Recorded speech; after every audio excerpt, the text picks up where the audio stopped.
we're going to make a simple little program that I just call the switch. Let's go ahead. I'll go ahead and demonstrate it for you. Basically, I have here a very poorly drawn switch that I made. And if I click on it, you can see that it looks like it switches. So, and it doesn't matter whether I click on the top or click on the bottom. Either way, the switch switches. That's it. That's what we're going to do today. Let's take a look and see how we're going to do this. So let's start off with, let's go ahead and make a comment so that we know what our goal is. Hashtag the switch. And let's go ahead, and make sure you're going into CMU and you're going to the sandbox.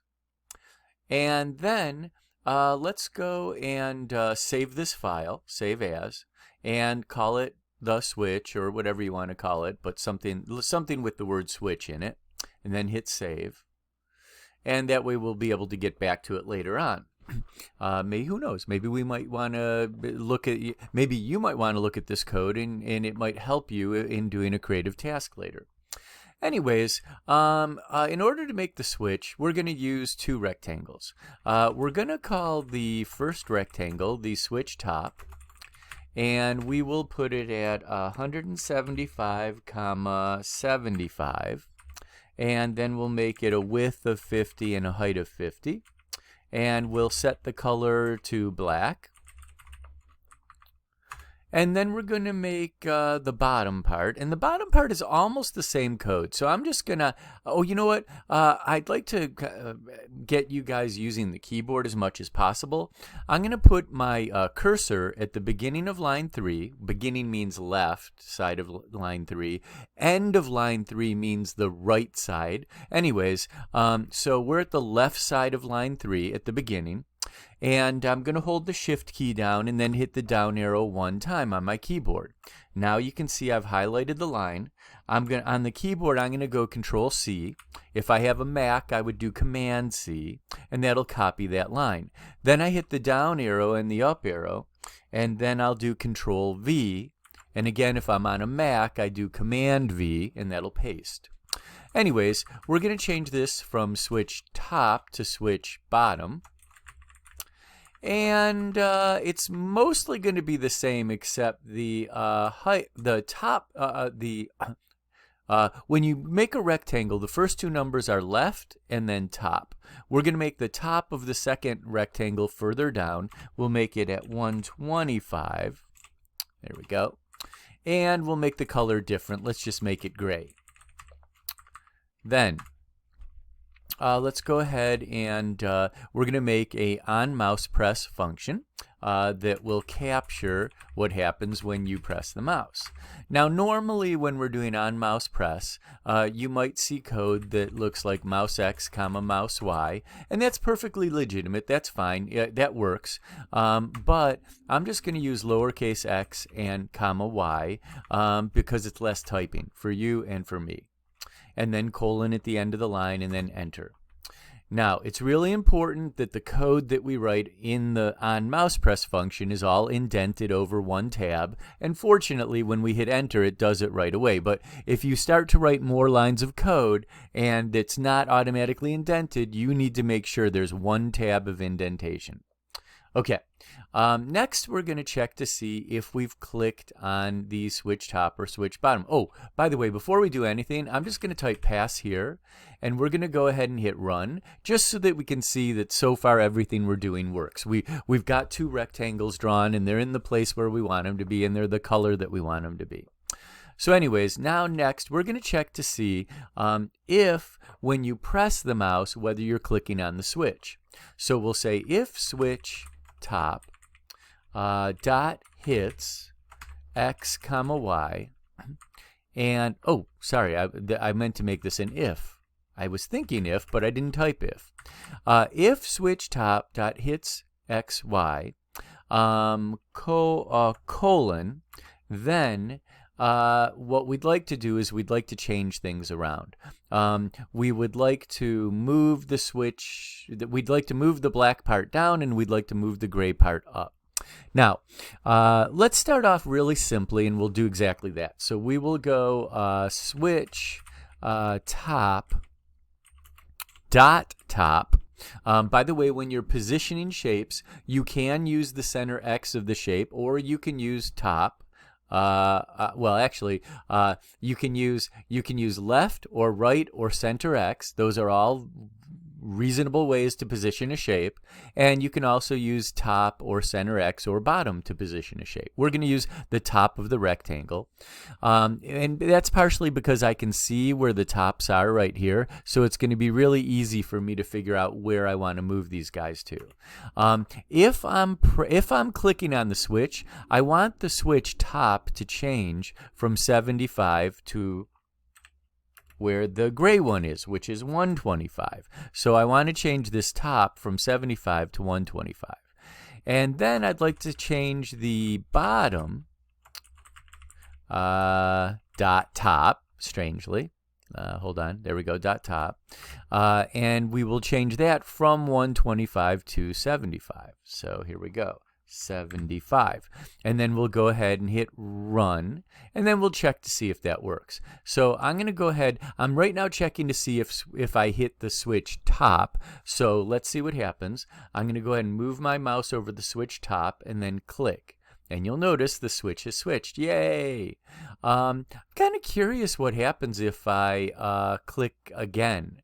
Nothing. Yeah, I'm clicking right now. Nothing's happening. Why? Because I'm not checking to see whether I am hitting switch bottom. So we're going to have to add some code to fix this up. So let's go and check and see if switch bottom dot hits X comma Y.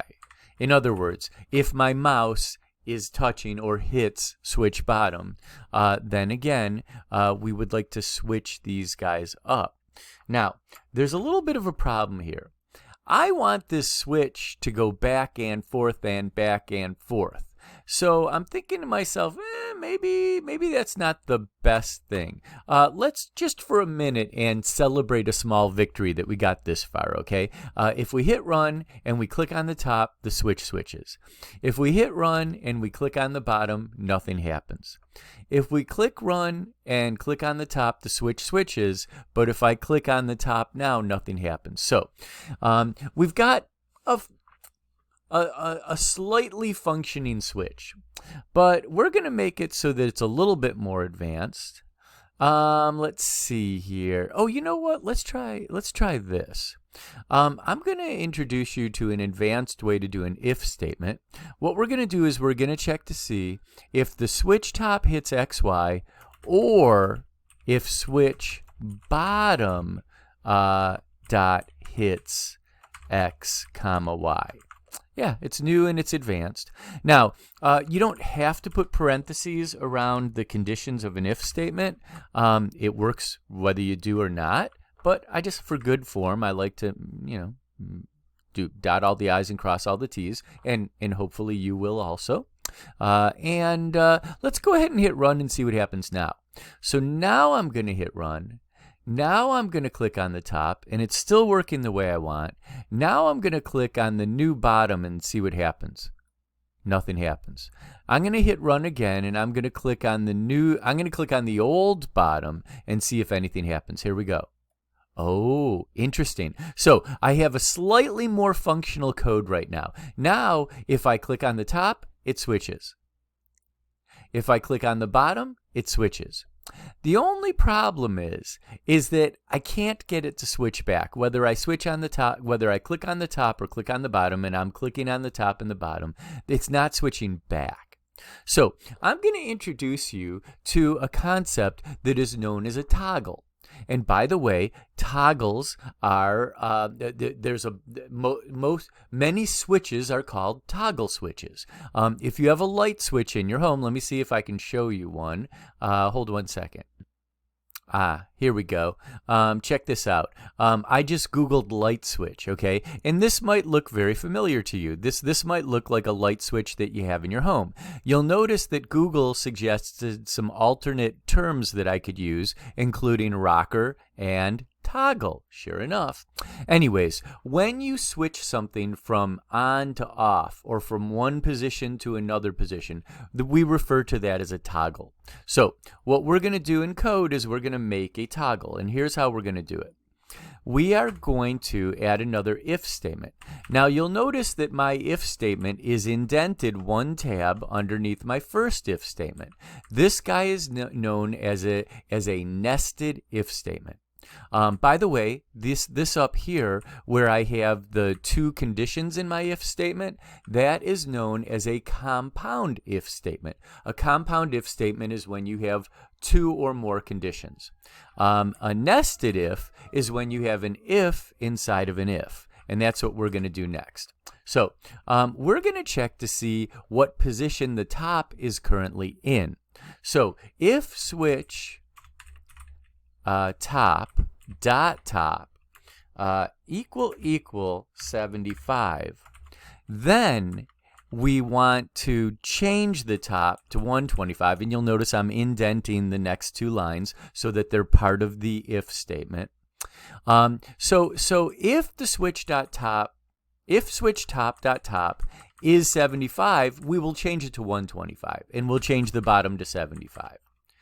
On the other hand, else colon, the switch top is not equal to 75, then we'll change it to 75. So switch top dot top equals 75, and switch bottom dot top again.